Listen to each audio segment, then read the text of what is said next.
সীমান্তে যদি কেউ যায়, সেখানে যেই বাহিনী হোক না কেন তাকে গ্রেফতার করতে পারবে যদি সে কোনো অপরাধী হয়ে থাকে, কিন্তু তাকে গুলি করতে পারবে না। এটা একটা আন্তর্জাতিক আইন।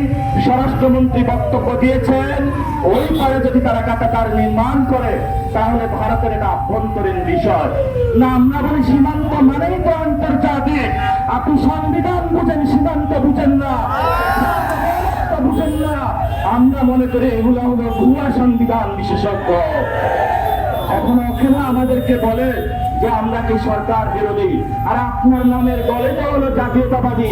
তাহলে তো এটা যেই জন্য আজকে আমরা আন্দোলনে দাঁড়িয়েছি, সেই আন্দোলনটা তো প্রথমেই আপনার করার কথা ছিল। কারণ জিয়াউর রহমান আন্দোলন করেছিল, বেগম খালেদা জিয়া আন্দোলন করেছিল। উনি বলেছিল সার্বভৌমত্বের সাথে কোনো আপোষ করবে না। ওদের হাতে গোলামীর জিঞ্জির, ওদের হাতে দিল্লির জিঞ্জির। উনি বলেছিল আমাদের হাতে স্বাধীনতার পতাকা। তাহলে আজকে সেই স্বাধীনতার পতাকা কোথায়? সীমান্তে বলন্তিত হচ্ছে। আমরা ইনশাআল্লাহ আমাদের আজাদির লড়াই, বাংলাদেশের সার্বভৌমত্বের লড়াই জারি রাখবো। আমরা এখানে স্বল্প মানুষ দাঁড়িয়েছি।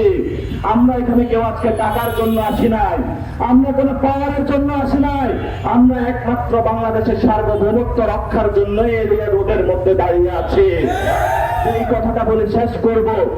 আমাদেরকে যেই তারা সবক দিয়েছে, বাংলাদেশে নাকি সীমান্তে হলো মাদকের চালান হয়, চোরাকারবারি হয়, তাহলে স্বরাষ্ট্রমন্ত্রী কি করে? আমরা বলি যে স্বরাষ্ট্রমন্ত্রীর পকেটের মধ্যে ওই মাদকের পার্সেন্টেজ আসে। স্বরাষ্ট্রমন্ত্রী মাদক কারবারিদের সীমান্তে কেন দমন করে না, সেই প্রশ্ন আমরা রেখে গেলাম। আমরা দেখেছিলাম ইয়াবা বদিকে শেখ হাসিনা চালাইতো, তাহলে সেই ঢাকা শহরে ইয়াবাটা কই থেকে আসে, কোন রুটের মাধ্যমে আসে, সরকার সেটা খুঁজে বের করতে হবে। ঢাকা শহরে ফেন্সিডিলের বোতল কিভাবে আসে, সরকার সেটাকে খুঁজে করতে হবে। এখন তলে তলে তো ওরাই ফেন্সিডিল খেয়ে বসে থাকে। যেই দরকার হলো ইয়াবা, ওই ফেন্সিডিল আর ইয়াবা খায় বসে থাকে। আমরা তরুণ প্রজন্ম শপথ নিচ্ছি, বাংলাদেশ থেকে হয়তো আমরা থাকবো, নয় নয় ফেন্সিডিলকে আমরা বিদায় করবো আর ইয়াবাকে বিদায় করবো। ইনশাআল্লাহ আমাদের আজাদের লড়াই চলবে। আপনারা সবাই ঐক্যবদ্ধভাবে মাঠে থাকবেন ইনশাআল্লাহ। আমাদের কোন দল নাই, আমাদের একটাই দল, সেটার নাম কি? আমাদের সেটার নাম কি? আমাদের সেই দলের নাম হলো বাংলাদেশ, যে বাংলাদেশের পক্ষে দাঁড়াতে হবে।